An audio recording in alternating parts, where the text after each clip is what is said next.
هذه فضيلة الشيخ سنة مندثرة الآن مع الأسف الشديد. يعني قل من تجد من البيوت ومن الآباء والأمهات من يحرص على أن يحفظ ابنه كتاب الله عز وجل، بل مع الأسف حتى نجد في طلاب العلم لا يحرصون على هذا الأمر. أنا أريد أن أخذ من هذه النقطة مدخلا لحديث ذي شجون. نلاحظ الآن طلبة العلم لا يحفظون القرآن، لم يتربوا على القرآن كما تربى فضيلة الشيخ محمد وكما تربى الكثير من المشايخ، وكما كنا نسمع حتى إلى عهد قريب كانوا لا يقبلون في الأزهر ولا في غيرها الطالب أن يجلس في حلق العلم ما لم يتم كتاب الله عز وجل. يعني حدثنا عن هذا الأمر. روى البخاري ومسلم من حديث حذيفة بن اليمان رضي الله عنه قال: حفظت أو سمعت من رسول الله صلى الله عليه وسلم حديثين رأيت أحدهما وأنا أنتظر الآخر. حدثنا صلى الله عليه وسلم أن الأمانة نزلت في جذر قلوب الرجال، ثم نزل القرآن فعلموا من القرآن وعلموا من السنة.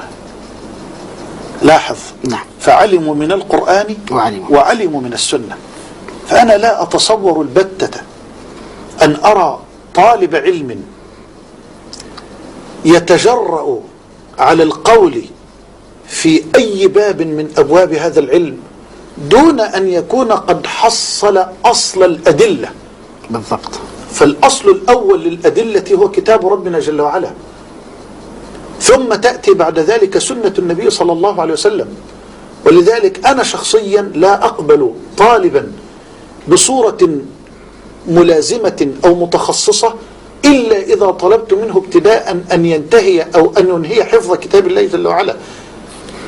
فإن أنهى حفظ كتاب الله تبارك وتعالى قبلته، وعلمت حينئذ أنه صادق في طلبه وأنه صادق في الطلب. هذا حاليا في الأيام الحالية. نعم، ممتاز. ولذلك أنا يعني أنصح طلبة العلم وأنصح شبابنا: اعلم أن البداية الحقيقية الصادقة الناصعة أن تحفظ كتاب الله تبارك وتعالى، وأن تحفظ بعد ذلك ما يسر الله لك من سنة رسول الله صلى الله عليه وآله وسلم الصحيحة الثابتة. من سلك طريقا بغير دليل ضل، ومن تمسك بغير الأصول زل. من سلك طريقا لطلب العلم الشرعي بغير كتاب الرب العلي وسنة الحبيب النبي ضل، ومن تمسك بغير هذه الأصول أي من القرآن والسنة زل. فلا بد أن يرجع شبابنا وطلبة العلم من جديد، لا سيما إن تصدر هؤلاء إلى البلاغ عن الله ورسوله. فأنا أستغرب كثيرا أن يجلس الواحد منا ليحدث عن الله وليحدث عن رسول الله صلى الله عليه وآله وسلم، ثم إذا أراد بعد كلام طويل وطحن كبير أن يستدل بدليل على ما يقول من كتاب ربنا أو من كلام نبينا صلى الله عليه وسلم يتلعثم ويتردد، ثم تراه يقرأ الآية من المصحف أو من الورق مرات ومرات ثم لا يتحقق من صحة ما ينقله عن الصادق المصدوق صلى الله عليه وآله وسلم، وهو القائل بأبي وأمي: من كذب علي متعمدا فليتبوأ مقعده من النار.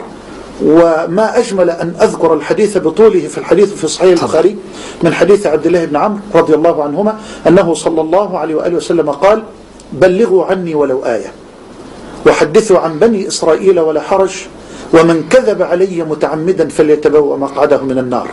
وأود أن أذكر إخواني وأخواتي بلطيفة جميلة في صدر هذا الحديث المبارك: بلغوا عني ولو آية. فأقول بلغوا تكليف، عني تشريف، الله، ولو آية تخفيف. ما شاء الله. بلغوا عني ولو آية، تكليف وتشريف وتخفيف. نعم. فأنا أنصح يعني إخواننا وأولادنا وطلبة العلم أن يهتموا بكتاب الله جل وعلا. وأنا أقول لك أمرا آخر: طالب العلم الذي يبدأ بحفظ كتاب الله جل وعلا له سمت، صحيح، نعم، له دل، له هدي، له أدب، له خلق. ولذلك أنا لا أقبل البتة أن يبدأ طالب بأي باب من أبواب العلوم الأخرى دون أن يحفظ كتاب الله جل وعلا، لا سيما أن يبدأ طالب العلم كما أرى يعني حال كثير من أولادنا الآن أن يبدأ بباب من أبواب علم الحديث كعلم الجرح والتعديل مثلا، نعم، أو كعلم الرجال، وينزله على واقعه. نعم، دون أن يكون قد تأدب بأدب القرآن وتخلق بخلق القرآن، وعرف العلماء مكانتهم وقدرهم، وعرف الطاقات والإمكانيات الجبارة الهائلة التي بذلها هؤلاء من أجل أن يصلوا إلى ما وصلوا إليه. فهذا الطالب إن جلس دون أن يتأدب بأدب القرآن وخلق القرآن لا يتورع البتة أن ينال من هؤلاء الأطهار، من هذه القمم. وما أروع قول الحافظ ابن عساكر رحمه الله تعالى إذ يقول: اعلم يا أخي وفقني الله وإياك لمرضاته، وجعلني الله وإياك ممن يخشاه ويتقيه حق تقاته. اعلم بأن لحوم العلماء مسمومة، وأن عادة الله في هتك أستار منتقصيهم معلومة، وأن من أطلق لسانه في العلماء بالثلب بلاه الله قبل موته بموت القلب.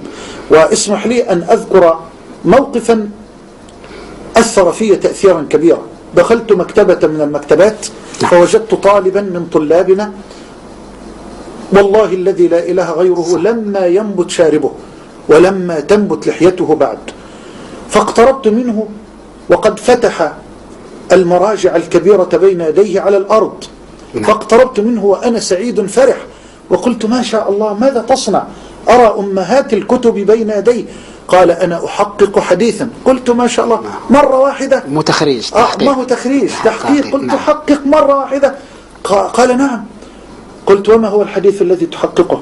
فذكر لي حديثا في مسند الإمام أحمد رحمه الله تعالى، وقد صححه الشيخ الألباني رحمه الله تعالى.